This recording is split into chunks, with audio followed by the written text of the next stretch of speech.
एक ऐसी दुनिया जहां वफादारी कमजोरी हो और धोखाधड़ी काबिल तारीफ।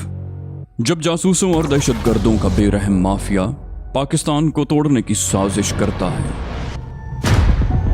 तो एक नौजवान जो पुलिस के लिए मतलूब, वांटेड, इंटेलिजेंस की नजर में दहशतगर्द, कौम के लिए गद्दार, जिसके पास खोने को कुछ भी नहीं, जब उसे कहा गया कि मुल्क से गद्दारी करो और अपनी जान बचा लो, तो वो इनकार कर देता है। Let's find him. और उन्हीं गद्दारों और मुल्क के दुश्मनों के लिए मौत का पैगाम बन जाता है। रियासत का सबसे बड़ा दुश्मन करार पाने के बावजूद वो अपनी कौम की इकलौती उम्मीद बन जाता है। अपनी आज़ादी से बढ़कर किसी मकसद के लिए लड़ने वाला, मुल्क दुश्मनों को खत्म करने के लिए जान की बाजी लगा देने वाला बाजीगर। आईजी साहब का बंगला हमें बहुत आसानी से मिल गया। वो डिफेंस फेज 5 का इलाका था। इस इलाके में पानी की बहुत किल्लत थी। थोड़ी देर बाद गली के उस नुक्कड़ से एक टैंकर बरामद हुआ जहां हम खड़े थे। पानी का टैंकर देखकर फौरी तौर पर मैंने बंगले में दाखिल होने की मंसूबाबंदी कर ली। मैं गली के बिल्कुल दरमियान में आकर खड़ा हो गया। कहने को तो वो गली छोटी थी, मगर छोटी आबादियों की सड़क से भी ज्यादा चौड़ी थी। मुझे देखकर ड्राइवर ने ब्रेक लगा दिए और गुस्से से बोला, ओ भाई, अगर आपको खुदकुशी ही करनी है तो किसी और गाड़ी के सामने आ जाएं। मैं बाल बच्चे वाला आदमी हूँ। मैंने तहक्कुमाना अंदाज में कहा, ये टैंकर कहाँ जा रहा है? वो बोला, इस टैंकर को आप रोक नहीं सकते। अगर आपको भी टैंकर की जरूरत है तो मुझसे बात कर लें। महीने में जितने टैंकर चाहिए मुझे बता दें। मैंने कहा, वो तो खैर मैं बाद में बताऊंगा, मगर फौरी तौर पर ये टैंकर मेरे घर जाएगा। तुम शायद मुझे जानते नहीं हो, मैं पुलिस में इंस्पेक्टर हूँ। मेरी बात पूरी होने से पहले ही टैंकर का ड्राइवर हंसने लगा और बोला, इंस्पेक्टर साहब, जानते हैं ये टैंकर कहाँ जा रहा है? ये आईजी साहब के घर जा रहा है। वो रिटायर हो चुके हैं, मगर हाथी मरकर भी 1.25 लाख का होता है। मैंने सोचा था कि ड्राइवर के एक साथी को बेबस करके वो टैंकर आईजी साहब के घर ले जाऊं। आईजी साहब के नौकर इनकार तो जरूर करते कि हमने टैंकर नहीं मंगवाया, मगर जब टैंकर वाला बज़िद हो कि टैंकर यहीं के लिए है तो इनकार कौन करेगा। मगर इसकी नौबत ही नहीं आई। वो टैंकर वाकई आईजी साहब के घर जा रहा था। मैंने खुशामदाना लहजे में ड्राइवर से कहा, देखो, आईजी साहब से मेरी शिकायत मत करना और जरा मेरी बात सुन लो। मुझे जरा जल्दी है, एक केस के सिलसिले में एयरपोर्ट पहुंचना है। तुम्हें यहाँ से फारिग होने में कम से कम 15-20 मिनट तो लगेंगे। ड्राइवर मेरी बातों में आ गया। पुलिस का एक इंस्पेक्टर उसकी खुशामद कर रहा था कि आईजी साहब से मेरी शिकायत मत करना। वो दरवाजा खोलकर नीचे उतरते हुए बोला, आप किस थाने में हैं जनाब? मैंने ठिठाई से झूठ बोला, कहा मैं गुलबर्ग थाने का इंचार्ज हूँ। उसने कहा, अच्छा, फिर तो आप मेरा काम कर सकते हैं। वो आगे बढ़ा। मैंने अचानक पिस्टल निकाल लिया और कहा, काम तो तुम्हारा हर हालत में करूंगा, खामोशी से मेरे साथ चलो, वरना ये पिस्टल बिल्कुल असली है और मैं इससे कई बंदों को ठिकाने लगा चुका हूँ। उसने आजिज़ी से कहा, मेरा कसूर तो बता दें इंस्पेक्टर साहब। इस दौरान में तैमूर ने भी अपना काम खत्म कर लिया था। उसने ड्राइवर के मावन को घसीट कर नीचे उतार लिया। मैंने कहा, देखो, तुमसे हमें कोई नुकसान नहीं पहुंचेगा, मगर शर्त यह है कि हमारे साथ ताउन करो। ड्राइवर ने जल्दी से कहा, चलिए फिर ये टैंकर मैं आपके घर ही डाल देता हूँ। जान जाने का खतरा हो तो इंसान अपने सारे उसूल भूल जाता है। मैंने उसकी बात का जवाब दिए बगैर प्लॉट की तरफ इशारा किया, कहा, उस तरफ चलो। तैमूर अपने शिकार को घसीटता हुआ खाली प्लॉट में ले गया। मैं ड्राइवर को भी वहीं ले गया। फिर अचानक मैंने ड्राइवर के सर पर मशीन पिस्टल का दस्ता दे मारा। तैमूर भी अपने शिकार के साथ वही सलूक कर चुका था। फिर उसने शराट से बारीक रस्सी का एक लच्छा निकाला और उन दोनों के हाथ पांव बांधने के बाद उन दोनों के मुंह में भी कपड़ा ठूंस दिया। फिर उसने उन दोनों को फुर्ती से गाड़ी में डाल दिया। अब कम से कम ये लोग 1 घंटे से पहले होश में नहीं आ सकते थे। होश आ भी जाता तो वो शोर मचाने के काबिल नहीं थे। इनके मुंह में तो कपड़े ठूसे हुए थे। उन्हें गाड़ी में डालकर मैं और तैमूर टैंकर की तरफ बढ़े। उसका स्टीयरिंग तैमूर ने संभाला और मुश्किल से 1 मिनट में आईजी साहब के बंगले पर पहुंच गए। वो शायद पहले से वाटर टैंकर के मुंतजिर थे, इसलिए हमने जो ही हॉर्न दिया, आईजी साहब के बंगले का दरवाजा फौरन खुल गया। मैंने उतरकर अंडरग्राउंड टैंक का जायजा लिया।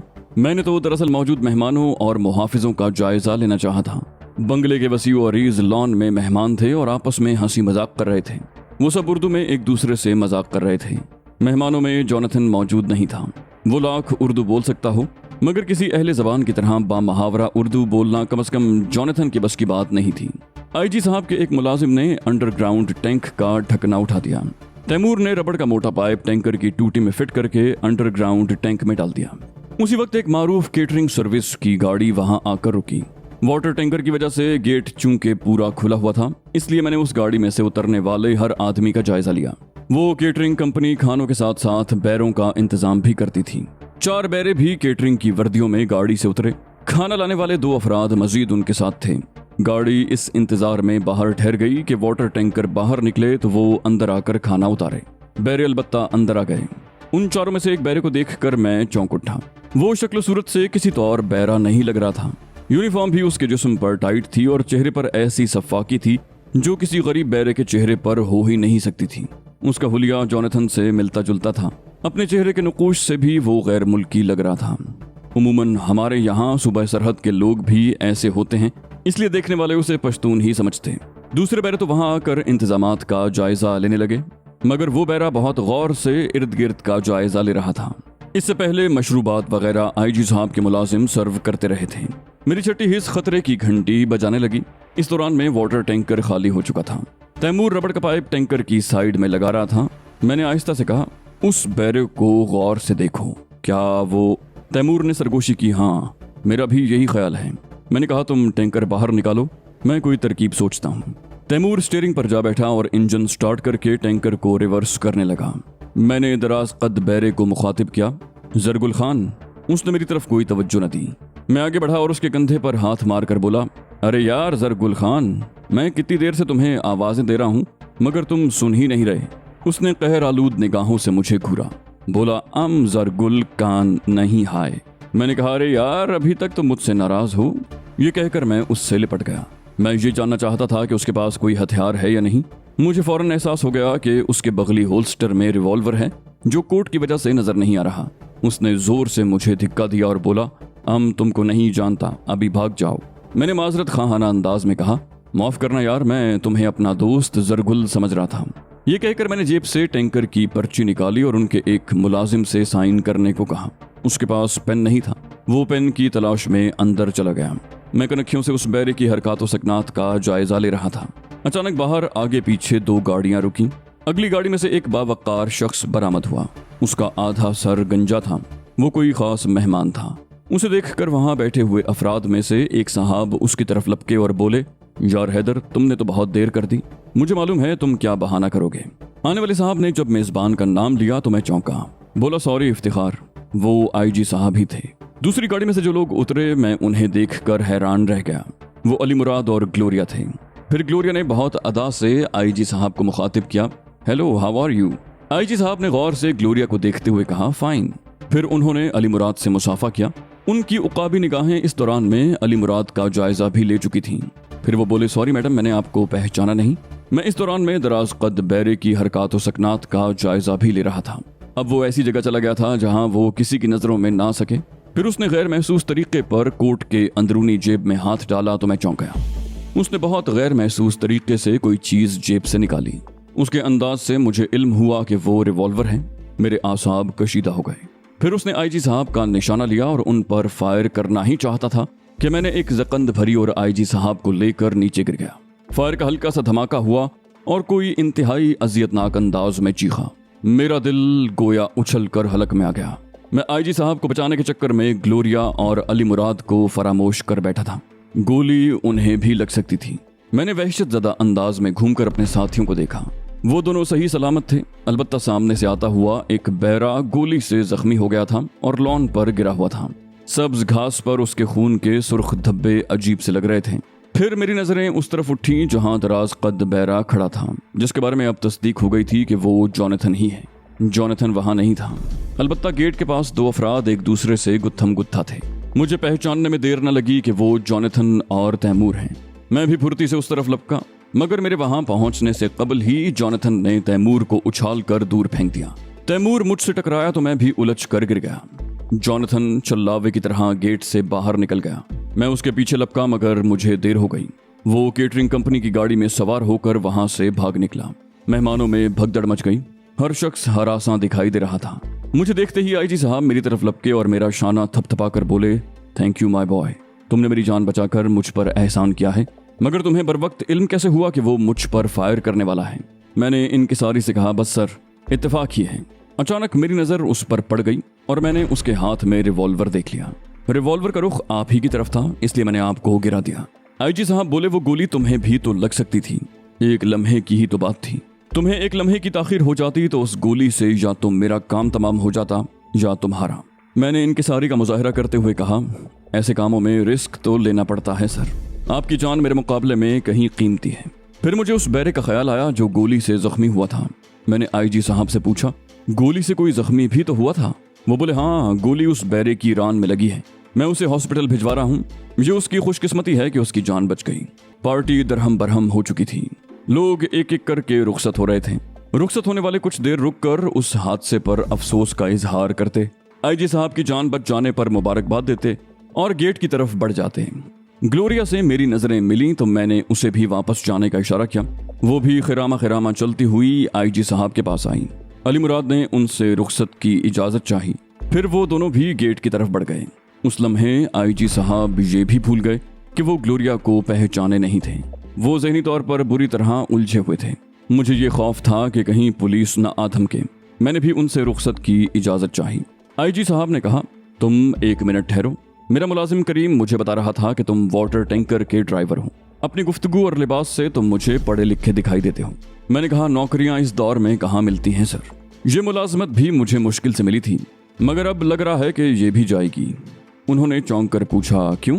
मैंने कहा, यहाँ के बाद मुझे टैंकर भर कर जनरल सुल्तान के बंगले में जाना था। उन्होंने फ़ोन पर बताया था कि वहाँ पीने को भी पानी नहीं है। उनसे 20 मिनट में पहुँचने का वादा किया था और मुझे तो 1 घंटा यहीं लग गया। मैंने फौरी तौर पर वहाँ से रवानगी का एक जवाब घड़ लिया। मैंने कहा, फिर आप पुलिस में रिपोर्ट लिखाएंगे, पुलिस आएगी, मेरा बयान होगा, उसके बाद भी पुलिस वक्त बे वक्त मुझे परेशान करती रहेगी। फिर बताइए, मेरी मुलाजमत रहेगी या जाएगी?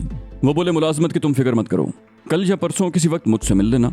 फौरी तौर पर तो तुम टैंकर लेकर चले जाओ, मामला जनरल सुल्तान का है, वरना मैं तुम्हें रोक लेता। फिर वो चौंक कर बोले, तुमने अपना नाम तो बताया ही नहीं। मेरे मुंह से बेख्तियार निकल गया, मेरा नाम कामरान है। मैं ज़हनी तौर पर इस सवाल के लिए तैयार ही नहीं था। यूं भी मेरा जहन दूसरी तरफ उलझा हुआ था। पुलिस किसी भी लम्हे वहां पहुंच सकती थी। मैंने जल्दी से कहा, ओके सर, मैं कल या परसों किसी वक्त हाजिर हो जाऊंगा। आईजी साहब ने हंसकर कहा, wish you good luck boy, और हाँ, अपने उस साथी को भी लेकर आना जो हमलावर से उलझ गया था। तुम जैसे जीदार लोगों को तो पुलिस में होना चाहिए। मैं जल्दी से बाहर निकल गया। तैमूर ने टैंकर बाहर निकाल कर एक तरफ लगा दिया था और खुद स्टीयरिंग पर बैठा हुआ था। मैंने उसे कहा, तुम टैंकर लेकर निकलो, मैं गाड़ी लेकर तुम्हारे पीछे आता हूँ। उसने खामोशी से इंजन स्टार्ट किया और रवाना हो गया। मैं फुर्ती से उस खाली प्लॉट में दाखिल हो गया जहाँ शिराट खड़ी थी। उसकी चाबियां तो थी नहीं, हम लोग मास्टर की से काम चला रहे थे। मैंने जेब से मास्टर की निकाली और लॉक खोलने के बाद दरवाजे की तरफ झुका। अचानक मेरी छठी हिस्स ने मुझे किसी खतरे से आगाह किया। बाईं जानिब अंधेरे में एक साया लहराया। मैं भड़क कर पलटा, मगर मुझे देर हो चुकी थी। मेरे सर पर कयामत टूट पड़ी। फिर मेरे जहन में सितारे से जगमगाए और धमाके के बाद हर तरफ अंधेरा छा गया। मैं दोबारा होश में आया तो सर बुरी तरह चकरा रहा था और पूरा जिस्म गोया हिलकोरे ले रहा था। चोट की वजह से सर में धमाके से हो रहे थे। मैं कभी दाएं डोल रहा था, कभी बाएं। जब जहन जरा काबू में आया तो मुझे एहसास हुआ कि मैं जिस कमरे में हूँ उसका फर्श नहीं डोल रहा है, बल्कि वो कोई गाड़ी है जिसमें मुझे ले जाया जा रहा है। हर तरफ घुप अंधेरा था, इसलिए मुझे इल्म नहीं था कि मेरे साथ भी कोई है या मैं अकेला ही गाड़ी के फर्श पर पड़ा हूँ। मैंने उठना चाहा तो मेरे सर में टीस सी उठी। मुझे एहसास हुआ कि मेरे हाथ और पैर बंधे हुए हैं। बांधने वालों ने मुझे बहुत जल्दी में बांधा था। उन्होंने रस्सी मेरे शानों से पैरों तक लपेट दी थी। मेरे हाथ दोनों पहलुओं से लगे हुए थे और मैं चाहता तो अपनी उंगलियां पैंट की जेबों में डाल सकता था। किसी ने इंग्लिश में कहा, ये बास्टर्ड है कौन? फिर उसने लाइटर से सिगरेट सुलगाई तो उसकी रोशनी में मुझे बोलने वाले का चेहरा देखने का मौका मिला। वो जॉनथन था। चश्मे ज़दन में सब सूरत हाल मेरी समझ में आ गई। जॉनथन फरार होने के बाद शायद वहीं कहीं छुप गया था। उसे छुपने के लिए वही खाली प्लॉट मुनासिब नजर आया जहां हमने शिराट पार्क की थी। अंधेरे में एक दूसरी आवाज उभरी। मेरे ख्याल में ये ग्लोरिया का साथी है। जॉनथन ने हैरत से कहा, ग्लोरिया का साथी? ये कामरान है? दूसरे ने कहा, हाँ, मेरा ख्याल है ये वही है। जॉनथन बोला, मगर हमारे इस ऑपरेशन का इल्म तो ग्लोरिया को भी नहीं था, बल्कि यहाँ किसी को भी इस बात का इल्म नहीं था सिवाय हम 5 आदमियों के। दूसरे आदमी ने कहा, कल से फर्डिनेंड भी मफकूदुल खबर है। उसकी तरफ से भी कोई इत्तला मौसूल नहीं हुई, न कोई फोन न कोई कांटेक्ट। जॉनथन ने जहरीले लहजे में कहा, बनता भी बहुत हीरो है ना। खुद को बहुत बड़ा लीडर समझता है। हमसे अलग रहेगा और एड्रेस भी नहीं बताएगा कि कहाँ मुकीम है। अब मरता रहे। दूसरा बोला, तुम भूल रहे हो जोनाथन कि फर्डिनेंड टीम का लीडर है। उसका हुक्म मानना हमारी जिम्मेदारी है। वो हमें ये बताने का पाबंद नहीं कि वो कब और कहाँ मौजूद होगा। दूसरे आदमी का लहजा भी तल्ख हो गया था। शायद वो भी जोनाथन को नापसंद करता था। जोनाथन ने तस्हीक आमेज लहजे में कहा, तो फिर ये हमारी जिम्मेदारी भी नहीं है कि हम उसे तलाश करें। जिंदा होगा तो खुद ही हमसे राब्ता करेगा, मर गया तो मजबूरी है। और मुझे यकीन है कि वो उस हरामजादी ग्लोरिया के हत्थे चढ़ गया होगा। वो यहाँ के लोगों को भी उंगलियों पर नचा रही है। अब इस कामरान की मिसाल लो। उसने अंधेरे में मुझे एक जोरदार ठोकर भी रसीद की। मैंने बमुश्किल तमाम अपनी चीख पर काबू पाया। जोनाथन दोबारा बोला, उस हरामजादी ने पहले इसे अपने हुस्न के जाल में फांसा होगा, फिर इसे भी सिंडिकेट से तोड़ लिया होगा। दूसरा आदमी वो तैमूर है। यही तो ग्लोरिया की जहानत है कि उसने उस शहर के 2 बेहतरीन आदमी अपने साथ मिला लिए। दूसरे ने हैरत से कहा, बेहतरीन आदमी? अभी तो तुमने कामरान को पहचाना भी नहीं और अब तुम इसे बेहतरीन आदमी कह रहे हो।